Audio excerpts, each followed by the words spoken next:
দেখি মাখনটা নিয়ে আসি।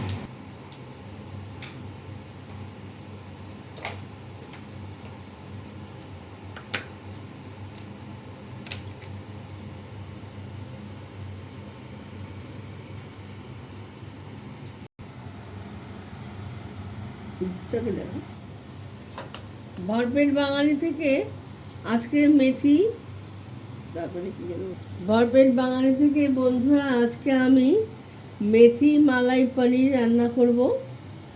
এই যে মেথি শাক একটু সিদ্ধ করে রেখেছি, এই পনিরটা একটু ভাজা বসিয়ে দেবো হালকা করে। আর এখানে রোস্টেড ছোলা, বাদাম আর তিল এই মিক্সিতে পেস্ট করে গোলা তৈরি করে রেখেছি। চিনি লাগবে, টক দই, জিরে ফোড়ন, এই যে জিরে ফোড়ন দিয়ে দিচ্ছি।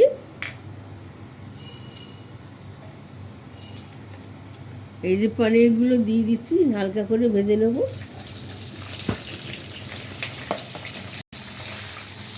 এটা একটু হলুদ ব্যবহার হবে না, একটু হালকা করে ভেজে নিলে গন্ধটা ভালো হয়।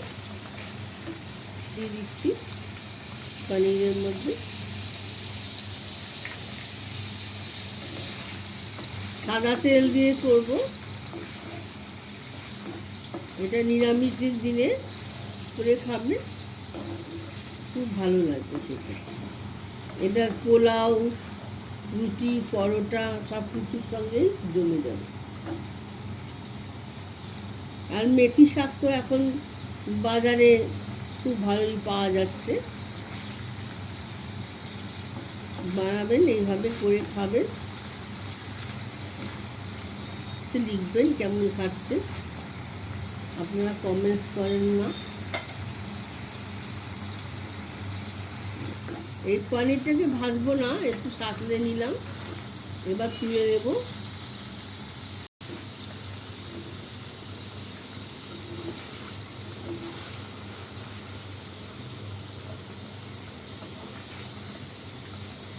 এবার এই মেথি শাকটা আগে একটুখানি মাখন দেবো,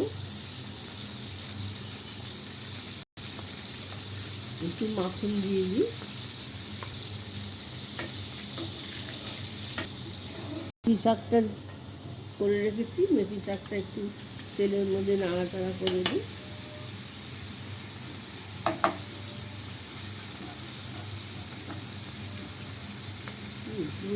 তেলের মিশ্রণে একটা খুব সুন্দর গন্ধ বেরিয়েছে। মেথি শাকটা ভালো করে ভাজা ভাজা হোক, একটু হলুদ দিয়ে দিলাম।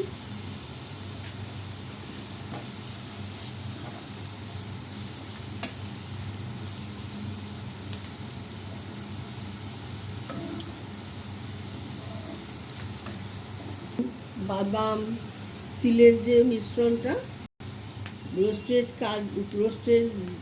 ছোলা, কাজু, বাদাম আর তিল, সাদা তিল, এই মিশ্রণটা একটু দিয়ে দিচ্ছি। এটা দিয়েই গ্রেভি হবে।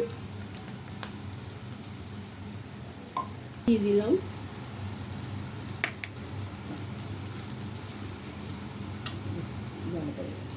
দই, দিয়ে দিচ্ছি।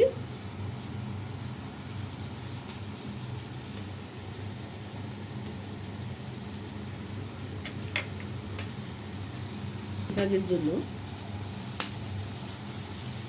সবাই ভাবছেন মেথি শাকের জন্য তেতো লাগবে, কিন্তু তেতো লাগবে না, কারণ বাদাম টাদাম সব পড়েছে তো, ছোলা, বাদাম, তিল, ওতে তেতোটা কেটে যাবে। একটু হিং দিয়ে দিচ্ছি,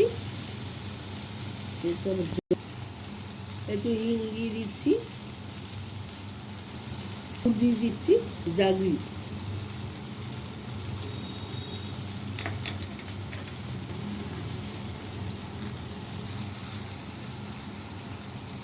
আমার গ্রেভিটা হয়ে গেছে। এবার ওই মিক্সি ধোয়া জলটা এখানে দিয়ে দেব।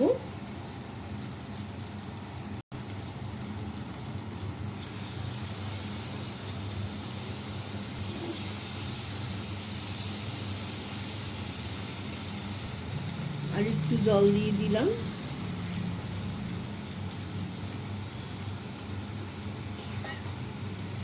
পনিরগুলো দিয়ে দিচ্ছি।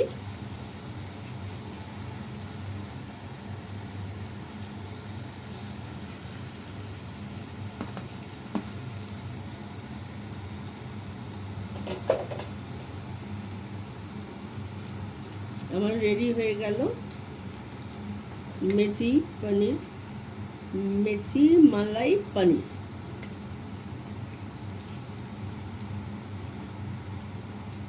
এইভাবে করে খাবেন, ভালো লাগবে। শীতকালে পনির তো 12 মাস পাওয়া যায়, মেথি শাকটা এই টাইমে পাওয়া যায়।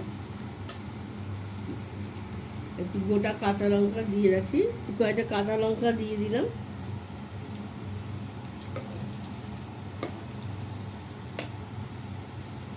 লাইক শেয়ার কমেন্ট করে দেবেন বন্ধুরা, কেমন হলো বলবেন। আর এইভাবে নিরামিষের দিনে বানিয়ে খাবেন, রুটি পরোটার সঙ্গে তো ভালোই লাগবে, আর পোলাওয়ের সঙ্গেও ভালো লাগবে। @ভরপেট বাঙালিতে সাবস্ক্রাইব করে দেবেন। নমস্কার বন্ধুরা, কেমন হলো আমার মেথি পনির, আমার মেথি মালাই পনির কেমন লাগলো বলবেন একটুখানি। নমস্কার।